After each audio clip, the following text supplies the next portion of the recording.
right. Wow.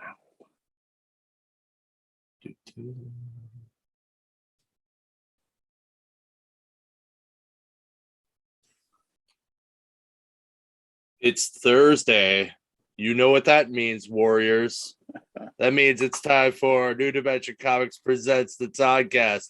I am John Engel. And I am Tim the Time Cop Cope, bringing it to you live. The handsome Tim. So, yeah, give me 1 second. Every time I stream this thing, I always forget to mute it on my TV. And it like starts playing, and I'm like, I can hear both really loud. So, sorry, it's been a couple weeks since we've been here. So, anyway, a lot of stuff to talk about. Yeah. Oh my God, so much stuff. But firstly, we should talk about the fact that people should like and comment and share and do all of the things. Subscribe. Hit that bell. Yup. Or the little flag thing, maybe. I don't know. Whatever you want to do. However you want to do it, do it.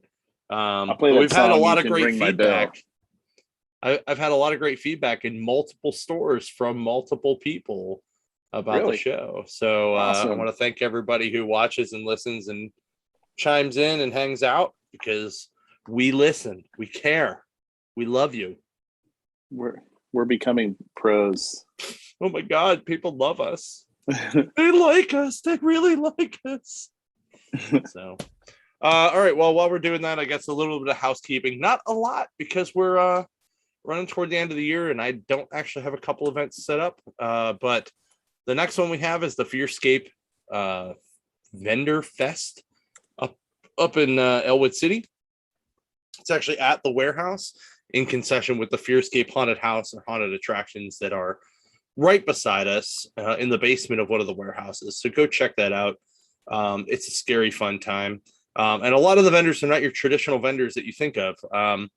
Like people that are applying are like sword swallowers and like fire eaters and like a tarot card reader. It's pretty awesome. So check that out, and then come back to the warehouse 2 weeks later for our secret warehouse sale. There are a lot of books. It is almost as big as the first time we did it, which means it's almost as big as the basement. There is half of it is probably Marvel and DC. And it's kind of chunked. Like it's like there's like a chunk that's, I don't know, 100 boxes long of just Amazing Spider-Man stuff or Spider-Man titles. And then it's the same for Batman and then like X-Men. It's a good time. Like everyone should go check that out and have a good time digging, because I think it'll be a blast. I'm just prepping our books here, so give me 1 second, guys. Yeah, no problem, because I'm going to send you an image while you're talking about that. The image behind me was done by Ashley Witter, who did Squarriors, and she had issue with her website where she lost a good bit of her stuff at GoDaddy, and it cost her an arm and a leg to recover everything. So if you like this picture, let me send you over a screenshot that John can put up here in a second, but she has her Halloween black collection, and they're really high res prints, and she does signatures and remarks on them, and they're fantastic. So go and support her and buy something off of her, because her stuff is just awesome. I'll send a picture to John when he ever there it is. Yeah. I love the Rogue and Gambit one. The Lost Boys one. That's the one I'm digging real hard. Right? That's the one that's the new one. You can get that one, I believe, just by itself, or you can get the whole bundle of all of these for $150. These are high res prints on awesome paper, and she'll do remarks and signatures on them. And they do like shop pay payments on those also on the website. So it's ashleywitter.com. I'll put the link in the description below. But check it out, buy something.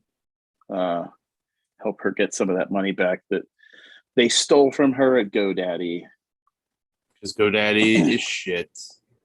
Yep. Why did my Epic Games launcher just randomly start? Weird. I don't know what's going on there, but weird. All right, hold on. Now I got to go all the way back through all of your freaking panels you sent me, because you sent me I think you sent me most of a book today. Yes, because as I have this here, this was last week's. I have a green Hulk with purple drink in it, and I will be that's funny. doing an in-depth review of Immortal Hulk 50 that was absolutely amazing. I've got Megadeth beer. I don't like beer, but if they made Megadeth drink,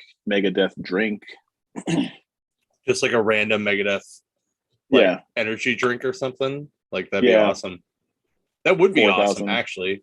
Milligrams of caffeine. Like enough to make your heart literally explode. Yeah. All right. So, well, then I guess I should go first then, so that we can end on your book, because it has a billion panels. So the good part is this current week didn't actually have a lot of books that came out. And last week had a lot, and we missed last week. So some of our books are from both weeks. So it worked out.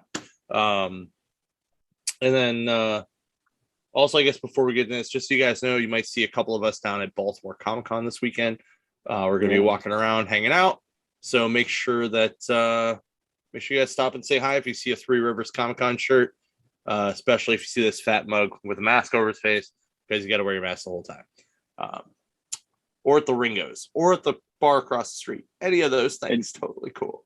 And John's going to be hard at work asking all the awesome people to be on our show. It's true. If there's anyone, if you guys flip through the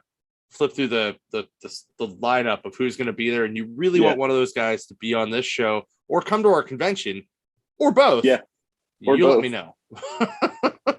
You let me know, and I'll see what I can do about putting a list together for headhunting. Yes, I called it headhunting. So. Chances are, if they come on our show, they'll come to the con once they see how amazing we are. They're like, if this is the YouTube show that they put on, I can only imagine how amazing the con is. If we don't scare them away, right? right. If we don't scare them away. Oh, by the way, Sora and Brett say hello. So to you, Tim, not to the Thursday Warriors. Hi, Sora. Well, they will, but Sora may be making an appearance here shortly for some stuff, but that's all I can say so far. So, all right, let's get into some comics. Amazing. My first book is The Return of the Chilling Adventures of Sabrina. Ooh, Halloween. After like 3 or 4 years of hiatus, this book is finally back out. This book picks up right where it left off, and it just keeps rolling. Like, where we were in the story was Harvey Kinkle died, and Sabrina brought him back, but didn't realize that she actually brought her dad back.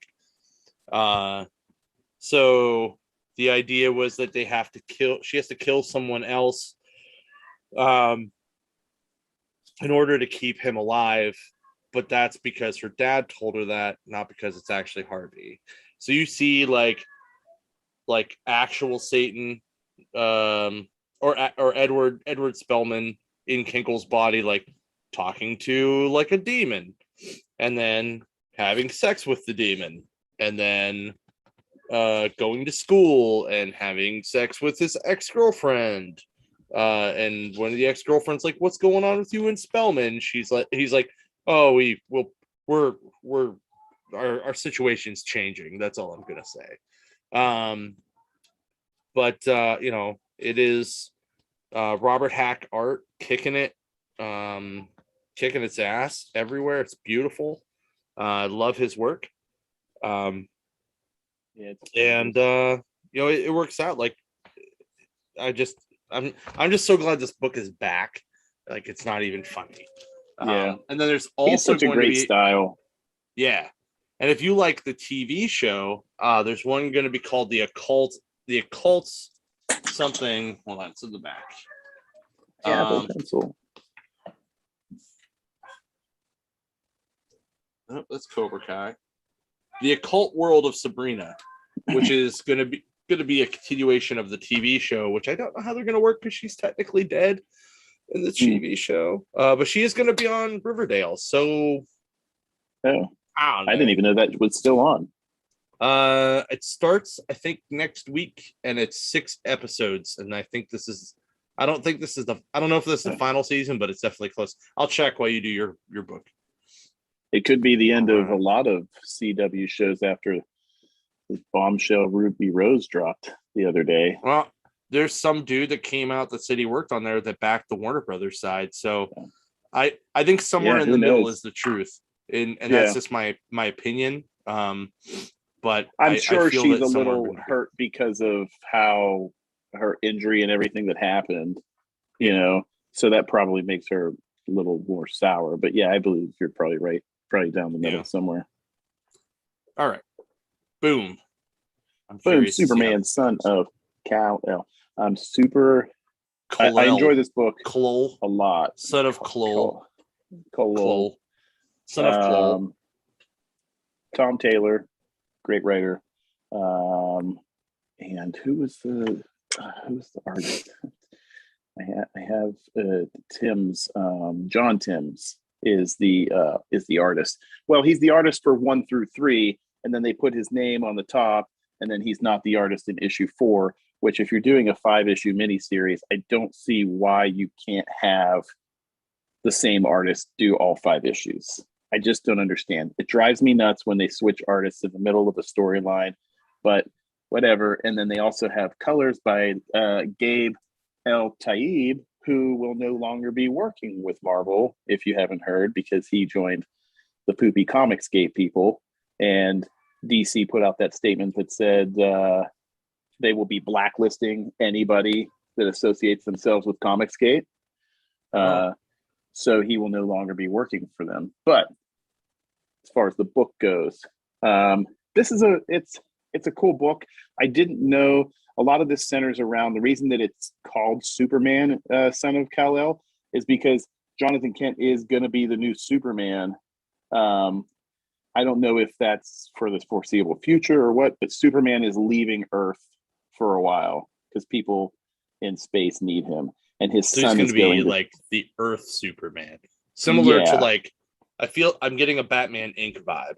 Like, yes, it very much is that, except not a whole core of Batman guys. It's not like several Superman, like whereas Batman funded funded a couple different characters in the Batman universe. It's not multiversity. Yeah, correct. Okay. But the issue starts out with they were at, well, I guess I should set this up because I don't know who read the first 3.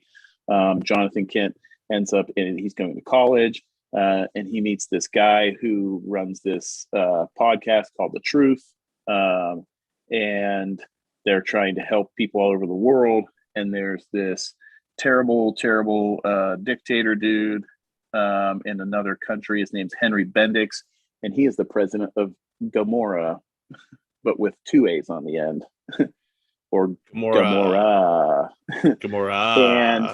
And Superman, Jonathan Kent saved all of these refugees and brought them to Metropolis. And the police were like, no, we got to arrest these. They're not allowed to be here. They came in like the wrong way. And he goes, then you're going to have to arrest me too. And they're like, well, we can't, because he's like, why? Because I'm Superman's son? Is that why? And they're like, well, yeah. And he goes, put the cuffs on me.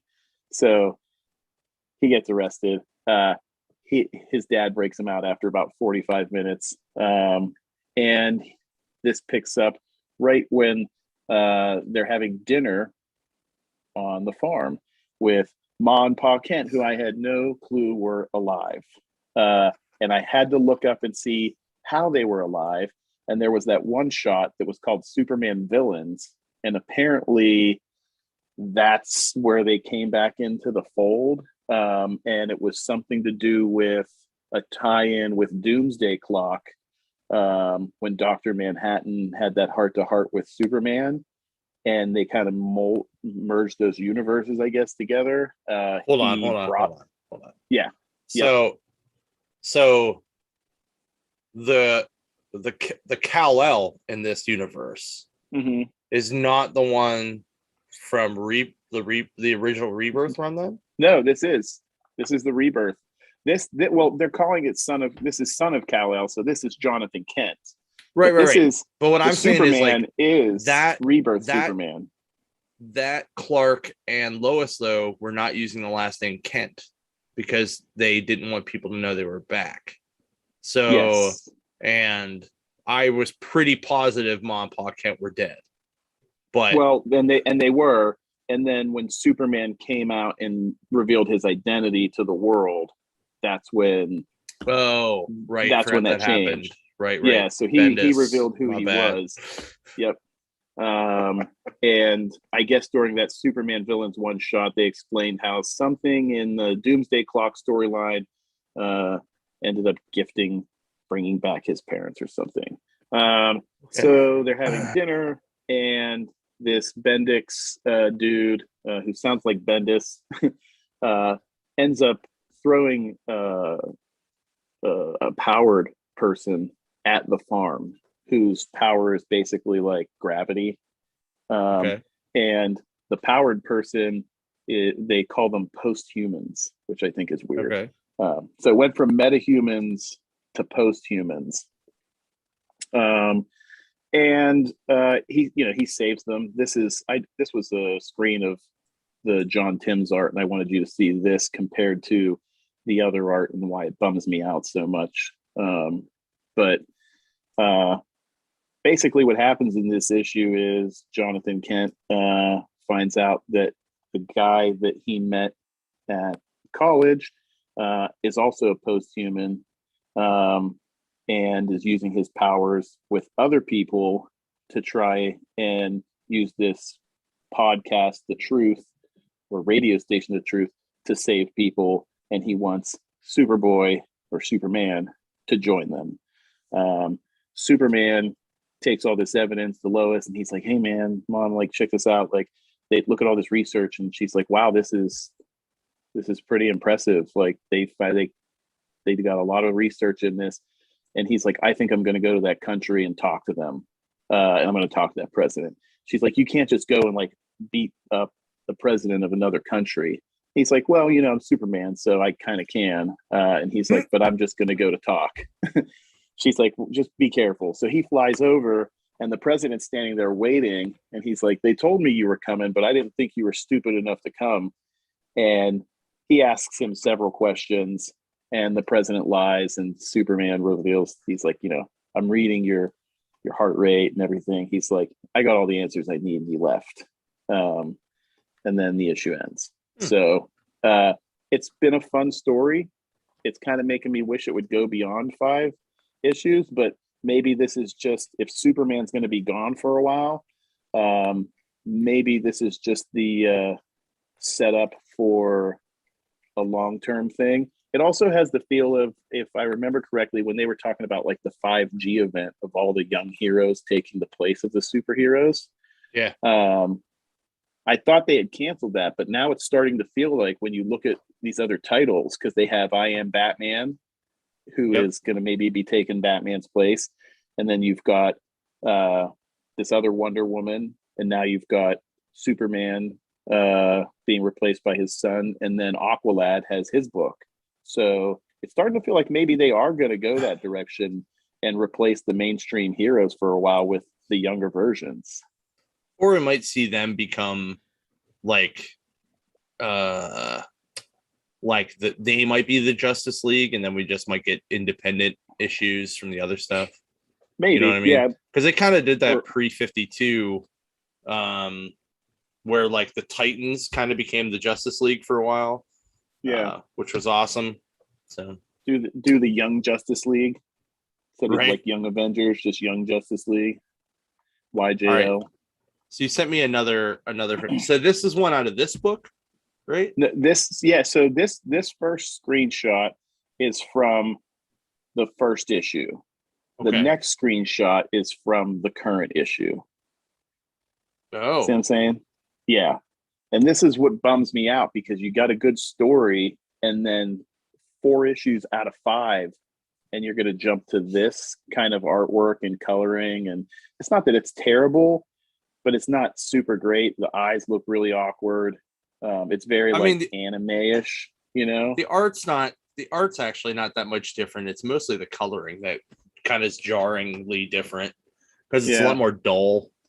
Yeah. So, meh, But I mean fair it's enough. good. So if you and the next issue is going to be the big one that people are talking about because that's the Kiss Yeah.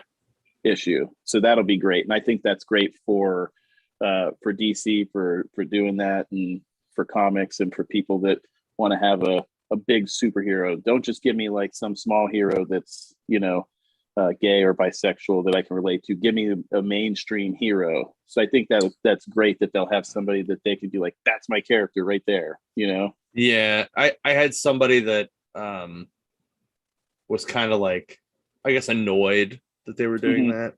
And I said, so what happens if they do this one arc where you just find out that he's bisexual and Yeah. then they don't do anything else with it at all? Like he never dates Yeah. anyone at all ever again. Does it really matter at that point? And he's like, well, and I'm like, you're an idiot. It really doesn't matter anyways, because I had I'm people like, saying, comics are for everybody. They're not yeah, always for you, though. not every book is Remember, for that one person. right? And Comics are I for had everybody, somebody, but they're not always for you. That's the yeah, best way to think of it. and I So, had somebody go, well, like I just want to know about like I want to see them saving people and like I don't care about the romance. I'm like, no, you don't care about the romance now because it's not your kind of romance. But right. Peter Parker married MJ and Lois married Superman, and nobody ever had a problem with any of those. There was Mm-hmm. literally a book called Superman's girlfriend, Lois Lane.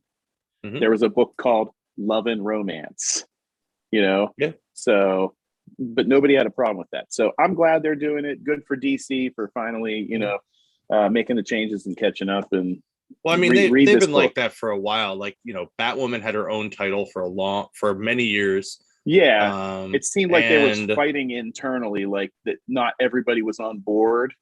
well, And then maybe, not everybody was on board with the wedding part, but they were fine with the fact that she was a lesbian. And then there was like the Authority and Apollo and Midnighter had their own book that went a couple years.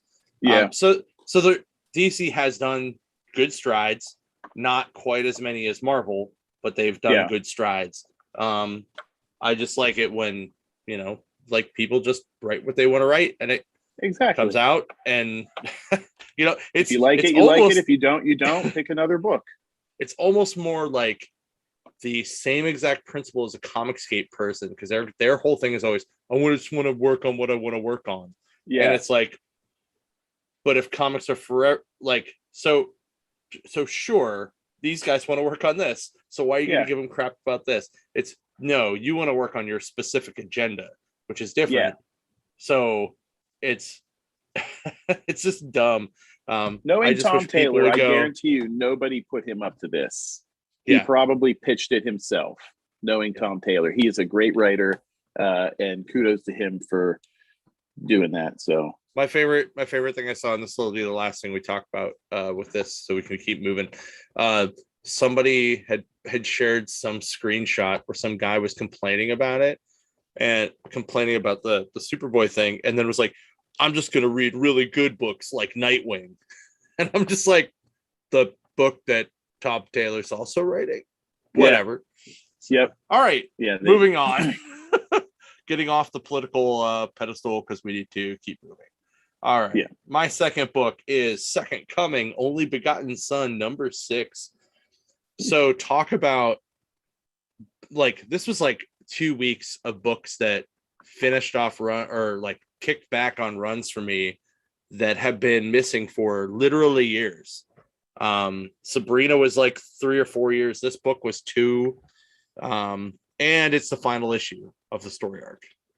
So to catch you up, the whole idea of the second volume is that while Jesus was back on Earth from the first volume, his followers started doing their thing again, but they still didn't understand anything he was actually saying. They just would always take it way out of context. It'd be real terrible.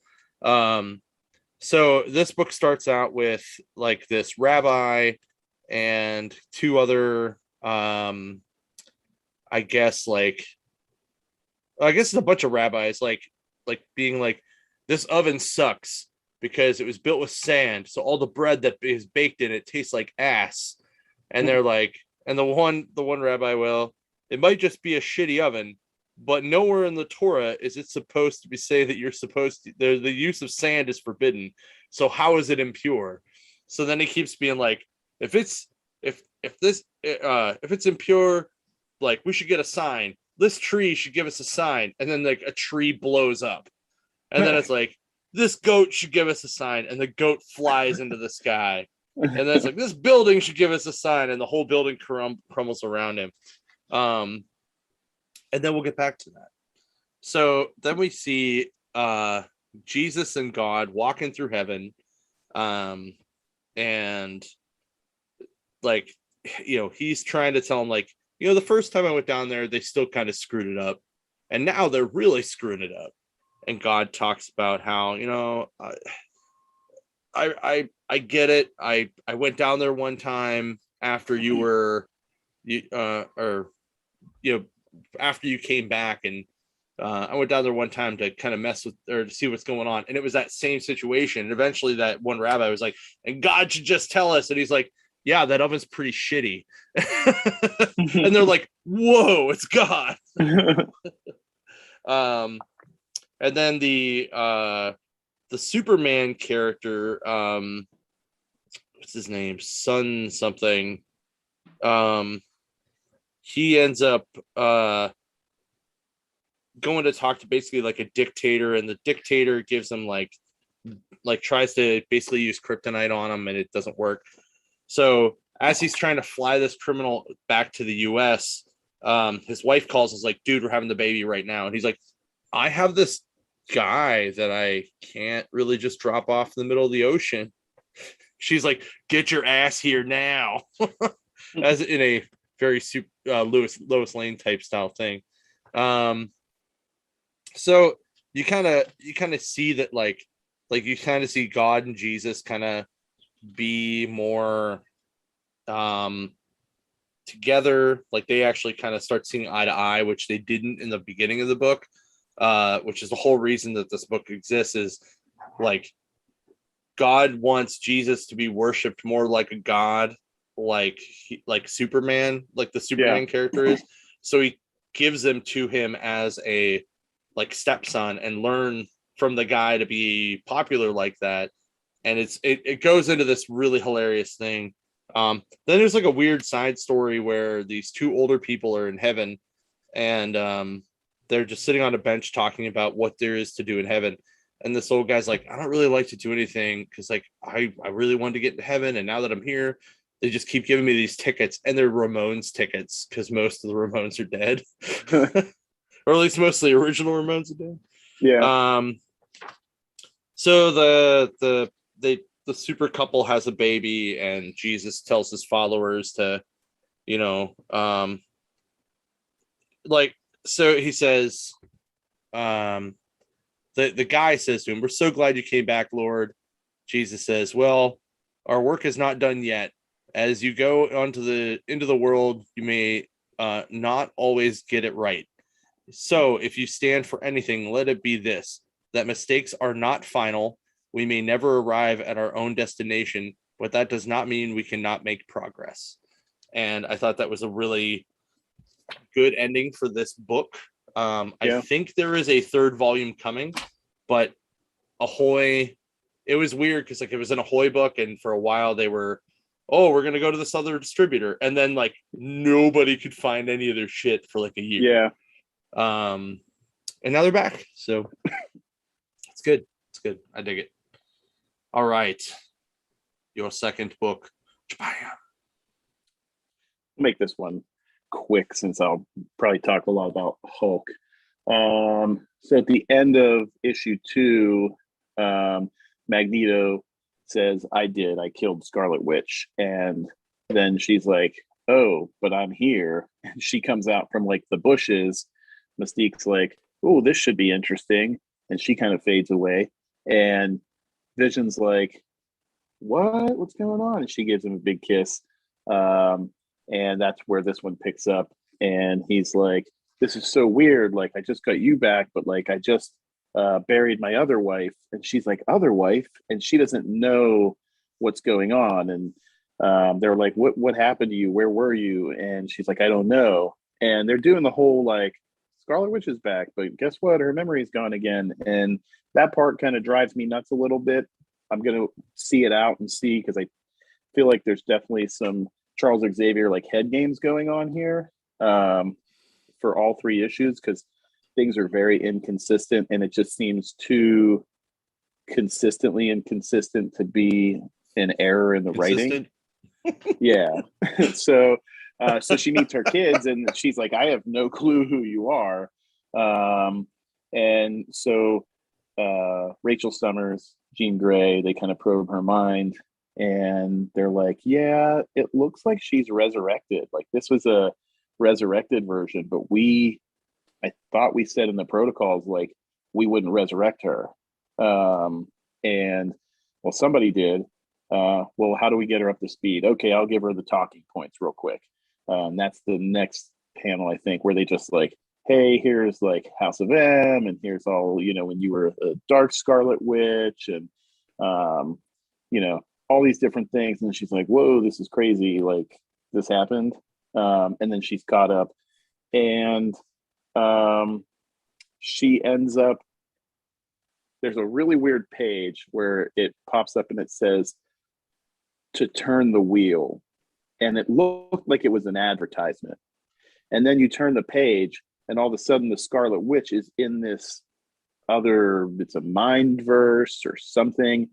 And somebody approaches her and is talking to her about who she is. And they're being very cryptic about everything. And she grabs this axe and she goes, oh, I think I get it now. I'm supposed to kill you. That person dodges this axe and then goes, I think you get it now, and then pulls the hood back to reveal who it is. Pick up issue 3. Not going to tell you, but that's the first time. You should totally text me who that is, because I'm probably not going to read that. Okay. But it was the first time that I was interested in this series because it's been so weird and paced very oddly that it's just like throwing me off every time I read it. And this reveal at the end was the first time that I was like, okay, now I'm ready to come back for issue 4. So hopefully the next 2 issues keep that going. But yeah. So okay. All right. I'm gonna wait until you do that. Because you want to know. I do. I do.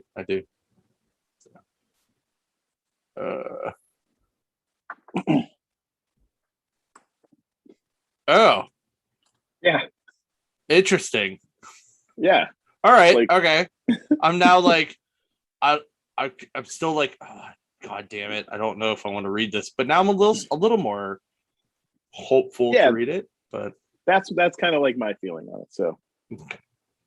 All right. My last book is Masters of the Universe Revelation Part 4, which means I have done the entire 4-issue mini run. So this one pretty much like brings you right up to where the TV show starts. It kind of wraps up the backstory stuff. It brings you to that point where Skeletor realizes that Castle Grayskull is just hiding the crystal vault thing. And then King Arandor is awakened because Tila basically triggers her Zor heritage and uses magic to wake him up. And that's that same argument section where you see at the beginning of the show where she's like, what do you mean it's Adam? Or like the what do you mean you're not going to tell me who he is and blah, blah, blah type fight scene. And then obviously she finds out who he is at the crystal thing, but they go and wipe her memory But she becomes the man in arms at that point. It, like I said, it literally ends right at the very section of the of like where the TV show starts. And I think what we're going to see because of that, I think you're going to see in the TV show, we're going to finally get Sorceress Tila in the TV show, which is, you know, something we actually have never truly seen, because we saw it on the 2000s, I think, TV show right there. That version, I think, hit on it for like a couple episodes toward the end. Yeah, but we've never actually seen her be the sorceress, but she's apparently not going to be Snake Men sorceress. She's going to be Zor with the Falcon. Yeah. So I'm very excited for that, because that new version is voiced by Sarah Michelle Gellar, so it just makes me very excited. Yeah, so, in all kinds of ways. But I dig it. It was really good. It definitely led up to the show. It kind of helped set, like, if this whole book would have came out before the show, it probably would have set the tone for the show better. So people weren't surprised. They would have known what they were getting into. Yeah, but we got about a month before the second half comes out. So we'll see how good it gets. Yeah, I think it's the 23rd of October, or I'm sorry, of November. And man, that went quick, because it was July that it came out. Yeah. Wow. Yeah, so it's like 5 months. Yeah. Yep. So that'll kick then. So also Doctor Who comes out October 31st. Last Whittaker season, 6 episodes, buddy. If it has a bunch of He-Man in the second half, I'm going to complain to all the other people that complained about too much Tila. Be like, there's too much He-Man. Like, if there's no Tila and it's all He-Man, yeah, I'm going to do the same. I'll be like, they were doing so well with this Tila story. Why would they ruin it? Yeah. Too much He-Man. It's called Masters of the Universe. It's not enough He-Man. Prince Adam. It's only He-Man. I just want some more Prince Adam. Yeah. If they keep the same amount of evil in, though, I'll be excited. That was some good times. All right, now I'm gonna let you do, I guess, the next, like, I don't know, rest of the show here. Wait a second. So I just thought of this. If Prince Adam is He-Man, then He-Man can technically be called. He-Man is the artist formerly known as Prince Adam. Oh. The hero formerly known as Prince Adam. Prince ellipsis Adam. I'm gonna text that to our buddy James while you talk about this book, because he's gonna find that funny. All right. Okay. Go for it. So Immortal Hulk 50. If you haven't read it, please leave or don't come yelling to me when I spoil this for you. So this book is the last issue. It was supposed to be longer. Marvel cut the run short, apparently. And this book opens up in 1901 in Ohio, where nothing good happens. No, I'm just kidding. In Ohio in 1901, and there is a man at the door, and you see off in the distance another man with a lantern walking up, being waved in, come into my house. And when he gets in and takes his coat off, it's none other than Robert Banner and Samuel Stearns. They're like great grandfathers. And Samuel's like, hey, everybody's, discovering this stuff, and I've been putting my life into this research, and I have discovered something amazing, and it's called gamma. And he's like, whoa, that's crazy. And he's like, hey, have you talked to my wife lately? And he's like, oh, no. Or he said, how's your wife doing? He's like, oh, she's doing good. She went away with the kids. So this is waving him in. So he tells him about this gamma energy. And what's really cool, if you look in the back, you can see the silhouette of the Hulk and of the leader. That's awesome. Kind of set like the tone for, the whole history of these two characters. And he's like, this right here is going to make us immortal.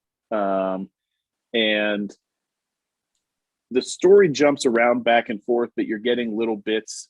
The overall story here is that Samuel Stearns killed his wife, or she left him. They're not very clear. It seems like maybe killed his wife, and then slept with Robert Banner's wife because Robert Banner was very cold to his wife and she wanted someone to love. And Robert Banner knew, and he comes over to confront him about it and then kills Samuel Stearns and shoves the gamma down his throat. And that's kind of their story. Where this picks up is the Hulk in the previous issue told Harpy Betty that he has to go get Bruce. He left Bruce in hell. So this is the below. The green cloud dude kind of in the back is the one below all. And he has kind of been taken over by the leader who has built this just crazy fortress. And they're like, yeah, looks like this is probably where we have to go. They get up to the door and they're trying to pound in. They can't, Red Hulk can't get in. The two identities which here Red right Hulk now. Is this So this is a persona. This is all in like their mind, basically. These are different personas of the Hulk. So this is a young, childish Green Hulk. And then you have this reporter, Jackie, who has gamma powers from the beginning of the series, who makes the journey. She wants to see it through. And then the Red Hulk is actually Joe Fixit, which I thought was kind of interesting. He's Red Hulk, but he has like the Joe Fixit like personality to him, which is kind of what I got. So he can't break through the door.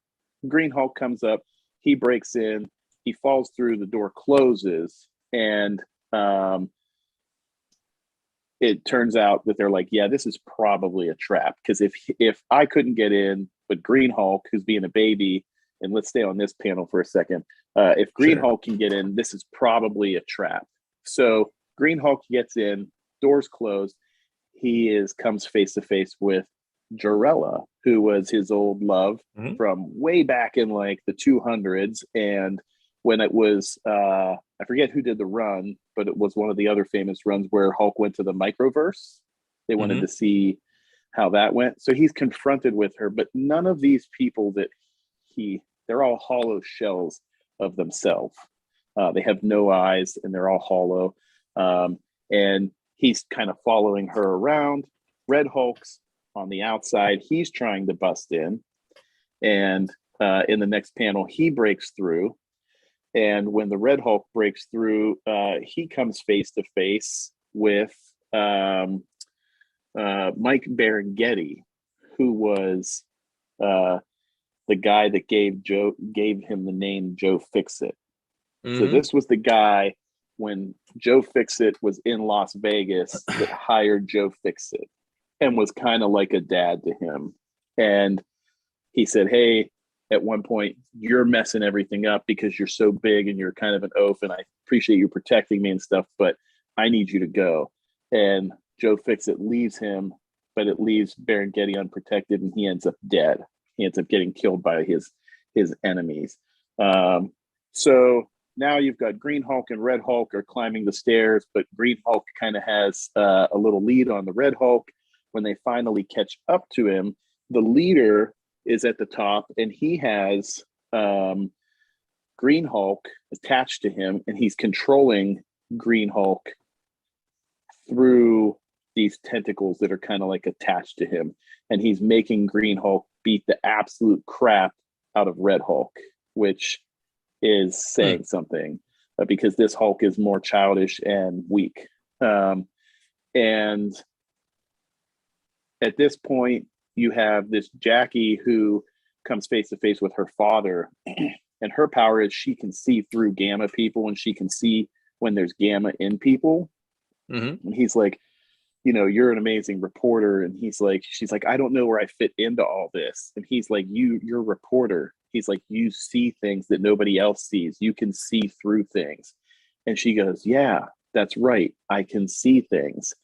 And she looks up at the leader, and these gamma blasts just come out of her eyes and pierce through the leader's skull.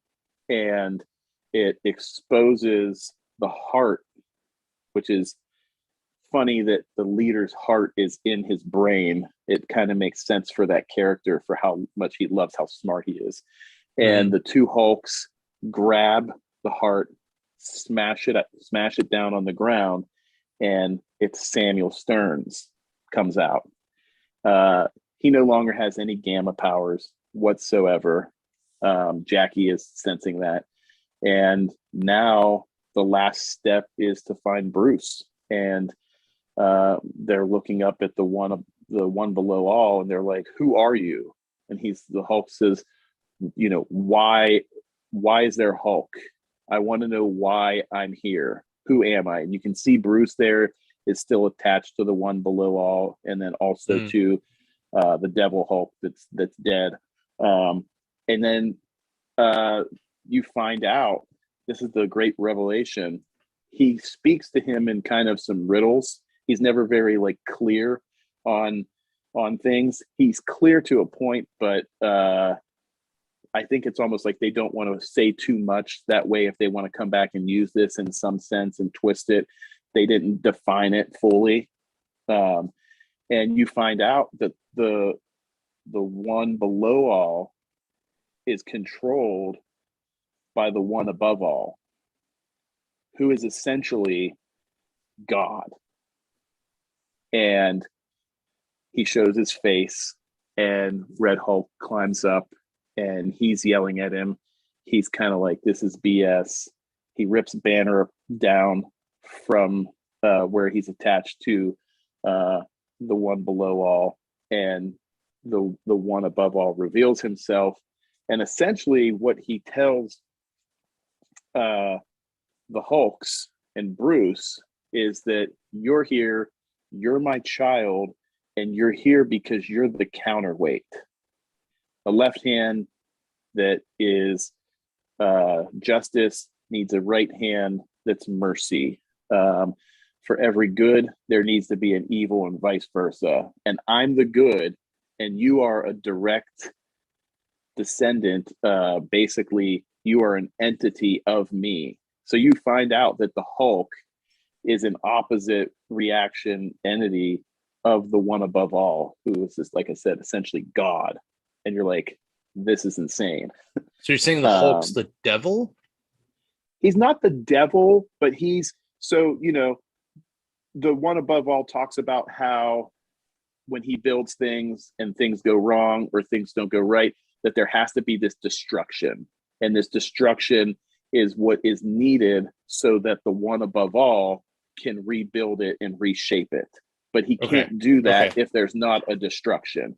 So he's just a tool for the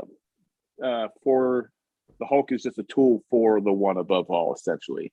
The crazy thing that comes out of this is that you find out that all of these different versions of the Hulk, Red Hulk, Immortal Hulk, you know, Green Hulk, Devil Hulk, Joe Fixit, all these personas, they're all there and they're all able to be used. It is however Bruce wants to use them, basically. The way they got in here, by the way, is they used the Forever Gate that the Fantastic Four had to jump back into the it's a gate that'll take you anywhere you want to. So Walter Lankowski and the Thing come back to retrieve them. They go back, and Bruce kind of has like a little conversation. He's monologuing to himself, and he's talking about all the people who live in his mirror, the ones he can see and the ones he doesn't always want to. So the ones that are good for him, that might be the means to an end or the destruction that he needs to have, and maybe the other ones like Devil Hulk or something that he doesn't necessarily want to have around. And he's like, we're all there, and are we good people? And then it kind of goes, well, and then the next panel is, what do you think? And that was the ending. And I thought it was fantastic the way they wrote it. I thought that the idea of Bruce Banner basically having all those different personas and being able to kind of call upon them when he wants. He was almost like this whole experience cleansed him of the loss of control. He now knows what his role is as the Hulk. And now, whatever version of the Hulk he wants to be, he can be that version. So I don't think you're going to see a lot of like Banner trapped on the inside and the Hulk out, not wanting to let him in. It's going to be kind of a bond and them working together. They're going to be more one than any, at any time that they ever have been. So okay, it's pretty neat. That's kind of cool. It's very confusing. Oh, yeah, that's I really read it in depth. Probably 3 times. So, well, I have it downstairs. I haven't caught up on it yet, so I'll probably read that tomorrow. We'll see how it goes. Okay. So, but that was probably the most lengthy review of a single book we have done in a long time. I know. I'm sorry. So, I feel no, bad. It's fine. It was like it's fine. It was such a good book, and it was a huge, like a 50-pager or something. And I'm like, there's so many different things. And there's probably things that you'll read and be like, oh, Tim didn't talk about that, because I probably just forgot some of them. There's that much stuff in there. So it's fine. I mean, you talk about this book a lot when it comes out every time. So now I'm just like, what are you going to talk about now? So we'll see. I'm curious to see what's going to fill your void of extreme excitement. Some of those things that maybe that have come out of New York Comic Con are, Saga coming back. That's huge freaking news. That's huge. January next year, issue 45. Yep, real excited. So, all right. So we should talk about Three Rivers real quick. Yep. And I just want to point out, because you told me I did a really good job last week or the last time of not doing all Marvel stuff, which I was really happy about too. I was going to review this, and I'll just say, read it because it was fun, and the artwork's great because it's the guy from Paper Girls. He did the Wonder Woman run, Paper Girls. Woman. Yep.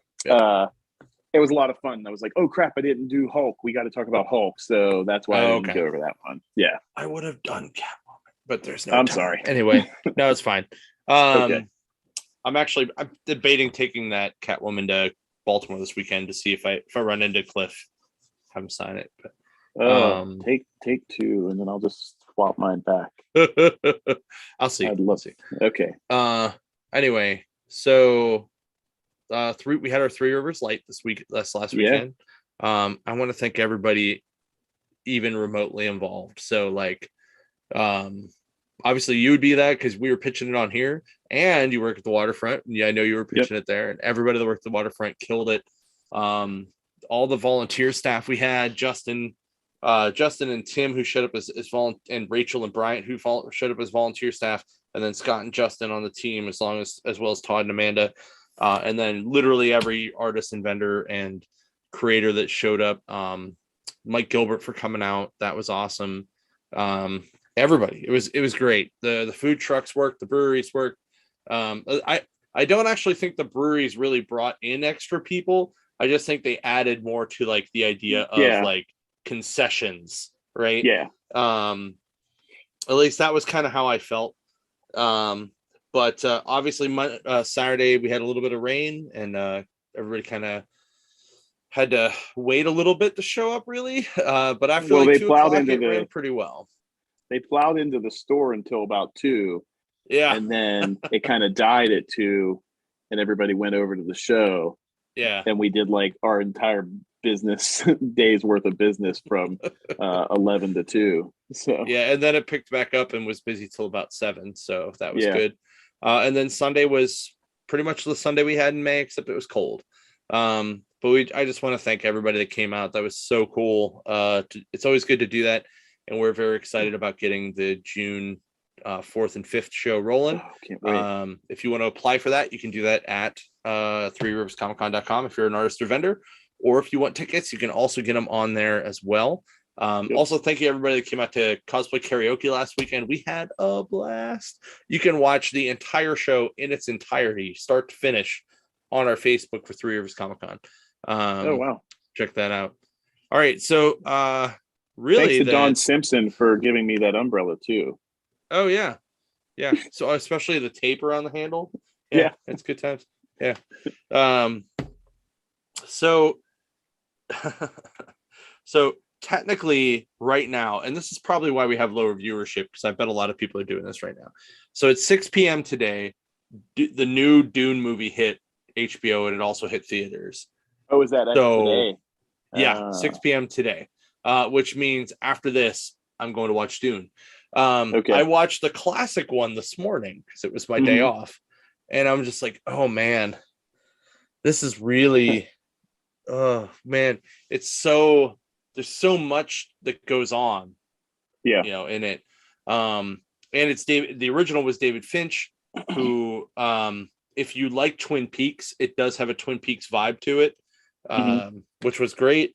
And then it was like, what was the thing? Like the new guy that's directing the new one, he did some other movie that David Finch also did a version of. Hmm. Like I forget what it was. I was reading it on in the trivia of IMDb today while I was going over everything, but I know they said that this is a lesson for people, especially for binge people, in delayed payoff, yeah, because this is not going to. This is going to be kind of like Lord of the Rings 1, where they end at the top of the mountain. You know, yep, you watch Lord of the Rings 1 through 3, great, but when you first saw the first one and it ended there, and you're just kind of like, what, you know? So I guess that's mm-hmm. kind of how this goes, but Yeah, I'm gonna check it out and see how it goes. I know my brother's father-in-law is always like, "Hey Tim, you ever heard of this Dune? Uh, there's a Dune. You ever watched is Dune he like from before?" West Virginia? Like what? He's from Texas, Oh, even better. so yeah. And I'm like, no, I never watched it. Oh man, I love Dune, and it's like that's his level of excitement. I love Dune so I love much. I'm Dune. super excited about Dune. I have a lot of friends who are have read the books and are very Yeah. excited about it. Um, I've never read the books, but like I said, I saw the classic movie. I'd seen it years ago. I hadn't seen it in a long time, and it still was awkward. Um, Yeah. I think I liked it better now than I did then, though. Um, but like you can like rewatching it. Then I'm like, I watched the trailer for the new one, and I'm like, oh yeah, that's why their eyes are blue, and that's what that's what that weird shield looking thing is. Like the shield Yeah. looking thing in the classic one was real blocky and kind of awkward. But this one is supposed to follow the book a little closer, so they're not going to have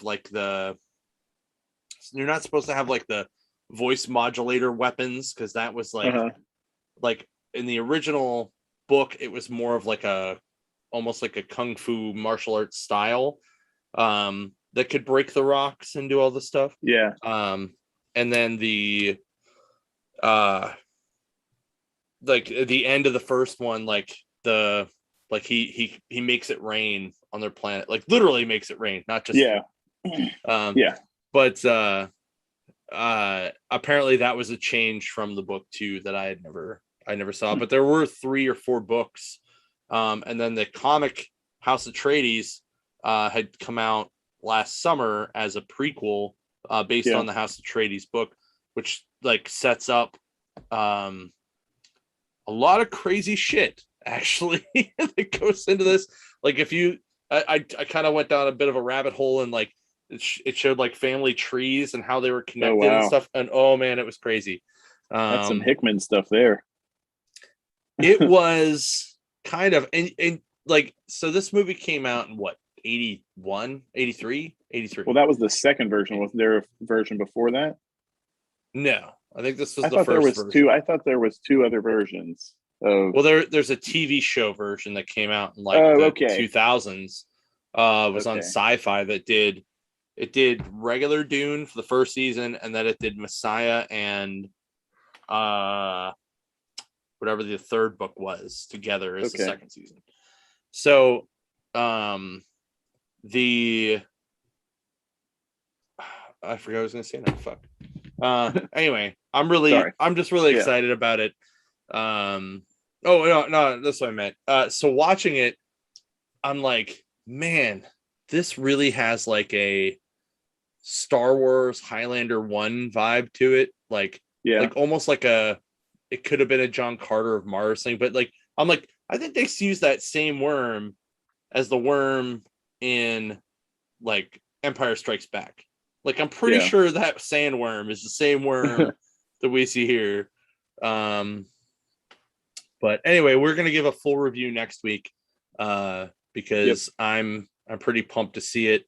And I know Well, we have you two were real shows next excited to see week. it. Yeah, Oh yeah, I'm don't going to forget check we it got out. bonus show next week. Bonus Yeah, so Halloween show. Yeah, we got Rory McConville, who is the co-writer of Time Before Time. It's going to be on Sunday at 2 p.m. All the way from London. So I'm sure when we're done, Ron will probably plan his next trip, and it'll be to 9 London. 9 a.m. for him, right? And Ron will go to London, have beer with him.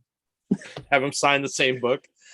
He said, I told Ron, I was like, I'm going to try and talk to John. Maybe we can get Declan. And I said, we got to look at ticket prices. He goes, if he comes over, he can stay at my house. I was like, Ron, if he's staying at your house, we're having a sleepover. I'm pretty sure he'd much rather just stay at the hotel because it's not so far, and he can check out Well, the if he city doesn't want to, you can come too, and it'd just be 4 grown men in sleeping bags in Ron's basement. So I call Thundercat sleeping bag. Okay. My Little Pony. Exactly. That's what you get. So yep. So it's all right. Ron will have like what would Ron have? He'd probably have like his would be an arrow. I think it would be arrow. I think his would be I'm thinking if we're doing 80s things, his would probably be Masters of the Universe. So, and then we'll give Declan G.I. Joe because I think that Declan we can give me American. We'll give him Transformers. That'd be okay. Yeah. My second favorite would be a Rainbow Bright one, though. Just so you know. I love Rainbow Bright. I don't care who heard that. Anyone who has a sister and grew up in the 80s knows you are lying if you say you have never watched Rainbow Bright or My Little Pony and for some reason say you didn't like it, because you did. We all know. They had guy characters. There was like Red Baron and Buddy Blue or whatever his name was. So yeah, it was a good time. Yeah. So I enjoyed them. Whatever. We're going to do our full review of My Little Pony. Or of Rainbow Bright. Oh, dude, we should totally do that. We should find like the 80s My Little Pony movie or the Care Bears Cousins movie, like the one where they find the cousins. The one with the giant spider. My Little Pony one, the giant spider. Yeah, I'll watch it and we can review it. Or the Rainbow Bright movie where she has like the rocket horse. Yeah. You know? Yeah, that was Care Bear awesome. Cousins one was amazing. Dude. We got that song. It was like, so care a lot. We care a lot. we care a lot. Yeah. And it had like one of the most, they found a way to take like the Care Bear stare and they just made it like so epic at that one point. It was like, whoa. It was like the Transformers treatment to Care Bear stare. The Transformers movie. Well, like, so it was Care Bear's stare, and then the cousins. What did they do? It was Roar. It wasn't stare. Was it Roar? I don't think so. It was. Oh man. Let me see. It was like Care Bear stare, and then cousins. Care Bear Cousins. The hell! Come on. I don't think it was Roar. No, I can't find it. Oh well. Hold on, I'll Google it real quick. While you're doing that, if nobody saw it, the Cowboy Bebop trailer dropped also, and it was freaking awesome. So there's some concerns for some characters that are missing, but maybe they're going to try and stretch this out over several seasons. But overall, like, it looked really, really cool. So if you guys haven't seen it, go check it out. So, Oh, the Cousin's Call. okay. Yeah. The Cousin's Call. The Care Bears Stare and the Cousin's Call. Yeah. So, okay. Sweet. I love it. Love it. 80s cartoons. Love it. Love it. So. Nice. All right. Cool. Well, I think that's pretty much it. Remember, guys, like and subscribe. Hit the bell. Get some reminders. Make Almost a at comment. 100. Yep. We're getting close. Where are we at today? I can't remember. 85 last I saw. Woo! Woo! Let's try to get 100 by the end of the year. I think we could do it. So yeah. I think so too. It'll be a fun time. Let's do it. Yeah. Let's do it. You can do it. We will Care Bear. We will Cousins Call to get everybody to do it. So, all right, guys. Thanks so much. Enjoy Dune. We'll talk about it next week, and we will see everybody next Thursday at 8:00.